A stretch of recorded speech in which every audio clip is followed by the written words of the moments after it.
क्या आप जानते हैं कि लंबे समय तक पेन किलर या आयुर्वेदिक दवाएं खाने से उसका बहुत ज़्यादा गहरा असर किडनी पर हो जाता है। लखनऊ में किडनी ट्रांसप्लांट की क्या क्या व्यवस्थाएं हैं, ऐसे ही कुछ महत्वपूर्ण सवालों के जवाब हेल्थ जागरण को दिए मेदांता हॉस्पिटल में एसोसिएट डायरेक्टर यूरोलॉजी और किडनी ट्रांसप्लांट विभाग के डॉक्टर मयंक मोहन अग्रवाल ने। आइए देखते हैं बहुत ही जरूरी और खास जानकारी।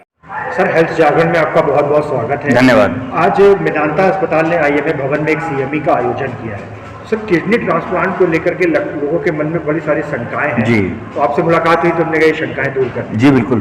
तो सबसे पहले तो ये सर कि क्या लखनऊ में किडनी ट्रांसप्लांट की उपयुक्त सुविधाएं मौजूद हैं? जी, मैं मेदांता अस्पताल के बारे में आपको सबसे पहले बताना चाहूँगा कि मेदांता अस्पताल प्राइवेट सेक्टर में किडनी ट्रांसप्लांट की कटिंग एज सुविधाएं देने के लिए तत्पर है।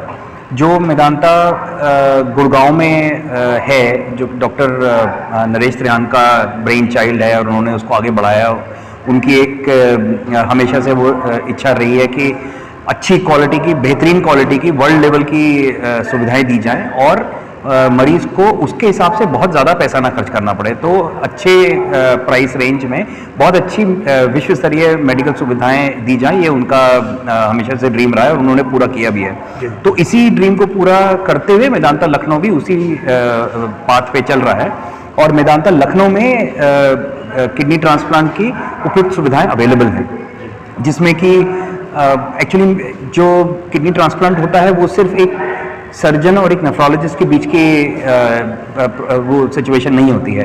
उसमें मल्टी डिपार्टमेंटल इन्वॉल्वमेंट बहुत ज़रूरी है, विच स्टार्ट्स फ्रॉम कोऑर्डिनेटर। सबसे पहले कोई मरीज़ अगर चाहता है कि भाई उसको किडनी ट्रांसप्लांट कराना है तो पहले उसको सही राय मिले कि क्या आपको किडनी ट्रांसप्लांट कराना चाहिए। तो हमारे पास nephrology professor Rajkumar Sharma, who is the earlier head of nephrology in SGPGI and he is teacher of teachers for nephrology. So उनके लाइफ लॉन्ग एक्सपीरियंस को मेदांता वो कर रहा है। तो पहले मरीज़ उनके पास आता है, या एक्चुअली 3 नेफ्रोलॉजिस्ट हैं और फिर दूसरे डॉक्टर हैं डॉक्टर अभिजीत। तो उन दोनों के पास मरीज़ आता है और मरीज़ को पहले वो इनिशियल असेसमेंट करके बताते हैं कि भाई उसको ट्रांसप्लांट हो सकता है क्या। उसके बाद एक पूरी लिस्ट ऑफ टेस्ट होते हैं जिसमें बहुत सारे डिपार्टमेंट्स का योगदान होता है, जिसमें कि पेशेंट की हार्ट कैसा है, उनका ब्रेन कैसा है, उनके इंटेस्टाइन्स का फंक्शन कैसा है, हार्मोनल फंक्शन कैसा है। जैसे ट्रांसप्लांट के बहुत सारी मरीज़ डायबिटीज़ के मरीज़ होते हैं, ब्लड प्रेशर के मरीज़ होते हैं, कितनों को हार्ट की प्रॉब्लम होती है। तो वो सारा असेसमेंट होने के बाद ही ये डिसीजन लिया जाता है कि हाँ भाई ये मरीज़ का ट्रांसप्लांट हो सकता है। तो ये सारी सुविधाएं मेदांता में अवेलेबल होने की वजह से एक बहुत ही कॉम्प्रिहेंसिव केयर दी जाती है। जी, कल हमारे त्रियान साहब से बात हुई थी, कल आए थे वो, जी, तो कई सवाल आज हमसे हमारे हुए थे। जी। तो सर, ट्रांसप्लांट की अगर बात करें तो क्या डिमांड के हिसाब से लखनऊ में उपयुक्त सुविधाएं हैं? देखिए क्या है कि किडनी फेलियर के इतने मरीज़ हैं पूरे हिंदुस्तान में, इतने मरीज़ हैं कि डिमांड सप्लाई का गैप आप कितना भी वो कर लें वो पूरी कभी नहीं हो सकती है।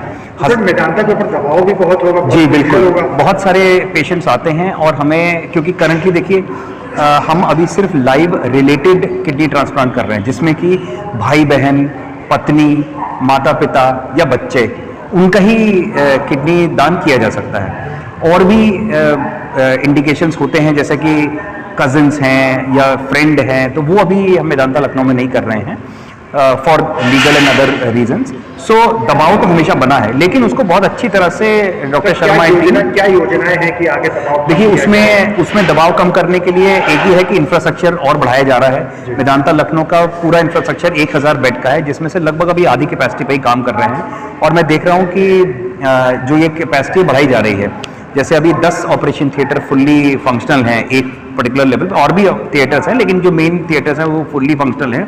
अभी 8 और थिएटर्स बन रहे हैं जो कि कुछ समय में तैयार हो जाएंगे। ऐसे ही नेफ्रोलॉजी की टीम भी बढ़ेगी। जैसे यूरोलॉजी में हम 5 लोग अभी ऑलरेडी कार्यरत हैं प्रोफेसर राकेश कपूर के निर्देशन में। सो हम इंफ्रास्ट्रक्चर को डेवलप कर रहे हैं सो दैट और जो मरीज की जो मतलब जो जितने मरीज आ रहे हैं उनकी रिक्वायरमेंट को पूरा किया जा सके। सर, एक आखिरी सवाल ये है कि मरीज को किडनी ट्रांसप्लांट ना करवाना पड़े, ऐसी स्थितियां ही ना आए, तो उसके लिए चाहे। जी बहुत अच्छा सवाल है ये, मैं बिल्कुल सही बात है। किडनी ट्रांसप्लांट हो या डायलिसिस हो, हम कहना चाहते हैं कि मरीज की किडनी खराब ना हो, उसके लिए हम क्या करें। देखिए जो 35-40 के बाद के मरीज हैं उनमें अधिकतर मरीज या तो ब्लड प्रेशर के बीमार हैं या शुगर के बीमार हैं या हार्ट के बीमार हैं या उनको इन तीनों में से सारी बीमारियां हैं। तो ये बीमारियां कम कैसे हो? हर चीज़, हर बीमारी अल्टीमेटली डाइट और लाइफस्टाइल पे आके टिक जाती है। जैसे कि डायबिटीज़ क्यों होती है? एक तो जेनेटिक कारण है, लेकिन एनवायरमेंटल कारण क्या है? आप एक्सरसाइज नहीं करते हैं, आपको लगता है कि आपका काम बहुत ज़्यादा स्ट्रेसफुल है, चाहे वो घर के महिला हैं या बाहर जा रहे हैं, तो आपके पास अपने लिए कोई समय नहीं है या समय निकालना नहीं चाहते हैं। तो एक्सरसाइज करना एक बहुत ज़रूरी चीज़ है। पानी का उपयुक्त सेवन बहुत ज़रूरी है। एक गर्म माहौल है यहाँ पर, पानी अगर एडिक्वेट मात्रा में नहीं पिएंगे तो किडनी के ऊपर दबाव पड़ेगा।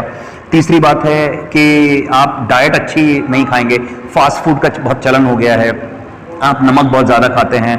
या चौथी बात है कि आजकल दवाइयाँ ओवर द काउंटर ऐसे ही मिल जाती हैं, तो आपको कोई पेट की प्रॉब्लम हुई, कोई दवाई ले ली, फिर सिर दर्द हो गया जी, दवाई ले ली, डॉक्टर को दिखाने की आवश्यकता नहीं है। और बिना डॉक्टर को दिखाए जब आप दवाई लेते हैं, और ख़ास तौर से ऐसा भी देखा गया, बड़ा यहाँ पर डॉक्टर शर्मा से भी डिस्कस हो रहा था कि लोग आयुर्वेद के नाम पे दवाइयाँ ले लेते हैं अपने आप ही, आयुर्वेदाचार्य को दिखाते नहीं हैं। वो उनको लगता है कि आयुर्वेद की दवाइयाँ, इनका कोई साइड इफेक्ट नहीं होता, तो सिर्फ हर्बल होती हैं, लिए चले जाते हैं और वो फिर वाइटल ऑर्गन्स को अफेक्ट करते हैं, चाहे वो लिवर हो, चाहे वो किडनी हो, हार्ट हो, ब्रेन हो। तो मैं यही कहूँगा कि आप अच्छा खाएं, एडिक्वेट मात्रा में लिक्विड इंटेक करें, एक्सरसाइज ज़रूर करें, और बिना डॉक्टरी सलाह के, चाहे वो आयुर्वेदिक के डॉक्टर हैं, चाहे वो किसी भी चीज़ के डॉक्टर हैं, चाहे वो एलोपैथी के डॉक्टर हैं, बिना डॉक्टरी सलाह के दवाइयों का सेवन ना करें। सर, हेल्थ जागरण से बात करने के लिए बहुत बहुत thank you. Thank you very much.